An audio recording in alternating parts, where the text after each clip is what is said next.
What if things went differently in the Star Wars Prequel Trilogy? Due to the success of the nowadays called original trilogy of Star Wars from 1977 to 1983, George Lucas would decide to make a second trilogy centered around the past that includes the movies Phantom Menace from 1999, Attack of the Clones from 2002, and Revenge of the Sith from 2005. It focused on Anakin Skywalker's transformation to Darth Vader and the creation of the Galactic Empire. Unlike the original trilogy, the prequels weren't as beloved, bearing Episode 3, but would gain popularity with the current Disney movies. But what if that didn't happen? What if things went differently in the Star Wars Prequel Trilogy? What if they never found Anakin? In this timeline, Qui-Gon Jinn, Obi-Wan Kenobi, Padme Amidala and Jar Jar Binks don't land in Tatooine, but instead somewhere else, maybe the nearby Rylith. This leads to Anakin remaining a slave as he wouldn't be found by Qui-Gon.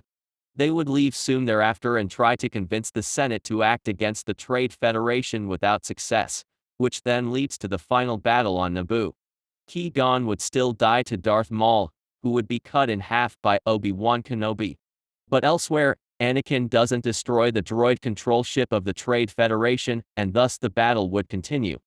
A lot of Gungans, including Jar Jar, would die before Obi-Wan and the Naboo would defeat them. Qui-Gon would get a funeral, but Obi-Wan doesn't become the teacher of Anakin. By the time of Episode 2, both Anakin and Sh are gambled away to Klieg Lars and Sh, and potentially even Anakin would die to the Tusken Raiders. At this point, Obi-Wan might be the teacher of someone else, maybe even Ahsoka Tano. Following an attack on Padme, he likely still tasks Ahsoka to protect her, while he investigates it. Unlike Anakin, Ahsoka doesn't have romantical feelings to Padme, and without the loss of a loved one, she focuses on her mission. In the Senate without Jar Jar, Palpatine wouldn't get dictatorial powers. The finale battle on Geonosis would still happen, but without Ahsoka showing up. Obi-Wan would face off alone against Count Dooku, and his encounter ends with his death. Yoda would still face off against Dooku, but without him being able to distract Yoda, he goes to prison where he confesses everything. Palpatine would also go to prison alongside him. Ahsoka's training would get finished by someone else, like Yoda, but she leaves shortly thereafter. Without Darth Sidious and Darth Tyrannus, the Confederacy would be much weaker, and following the death of General Grievous at the hand of Yoda, the Confederacy essentially collapses. Without Palpatine, Order 66 wouldn't have happened, and the Galactic Empire wouldn't have been formed. Luke and Leia wouldn't have been born, and Han remains an outlaw. In this timeline, without Anakin becoming a Jedi, Obi-Wan would die, but the Empire wouldn't be formed, and the other Jedi would survive. The events of the original trilogy don't happen at all. What if the clones were never made? In this timeline, Sifo Dyas doesn't task Kamino to create a clone army, and thus the clone army obviously doesn't exist. Boba Fett isn't born, as well as he too was just a clone. In the Battle of Geonosis, Yoda wouldn't arrive with the clone army, meaning that the Jedi would be after a heroic last stand murder. This battle would have been a total disaster for the Republic, and the last Jedi they had left would be Yoda. The Confederacy would then expand further, beginning the Galactic Civil War. The Republic would be without an army of clones and Jedi, on the back foot, and would lose more and more ground. Palpatine would see the writing on the wall and would commit himself to the Confederacy. He would secretly invite Grievous and a battalion of droids to the Senate to then launch a coup against the Republic. He would still establish the Galactic Empire. Yoda would try to stop him, but just like in Episode 3, he would be unsuccessful. It might even be possible that he doesn't make it out alive. The leaders of the Trade Confederacy like Nute Gunray would likely still get murdered, but by Grievous or Dooku. Darth Tyrannus would likely be too old for Darth Sidious, as he was even almost 20 years older than Sidious himself. He would likely still get rid of him and search for a far younger and more powerful apprentice, but who that is nearly impossible to say. The Death Star is likely still built to develop fear in the galaxy.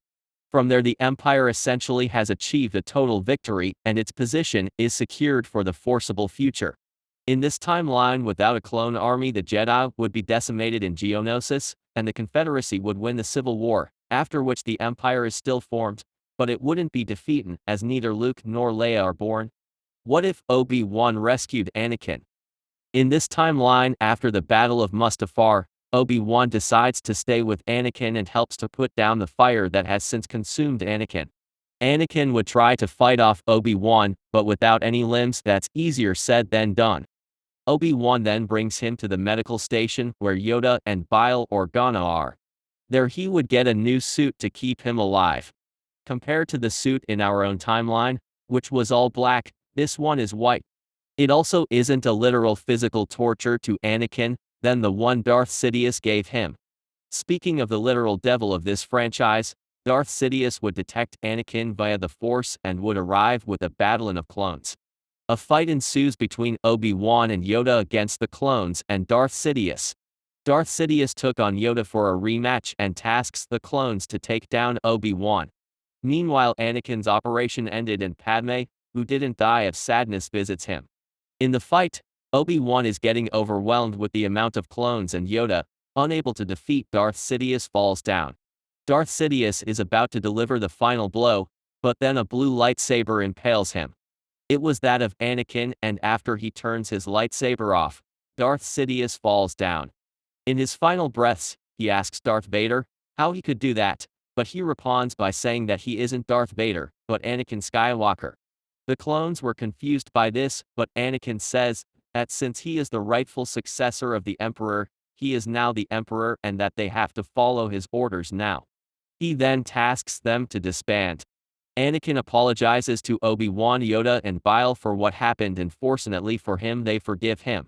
His first order as the new Emperor would be to reinstate the SNE to its full power and steps down as Emperor, ending the short-lived Galactic Empire. He would rebuild the Jedi Temple with Obi-Wan and Yoda, with Luke and Leia being some of its first students. The number of Jedis would start to grow eventually. In this timeline, the Empire doesn't exist, and so do both Dark Lords, one being dead, and the other now good. The original trilogy as we know it is fundamentally changed. In all three timelines, the prequels are completely different, and for two of them, the premise of the original trilogy is just non-existent, while for the other, the story is completely changed, but with a similar premise. If you liked the episode, leave a like, and don't forget to subscribe. Goodbye.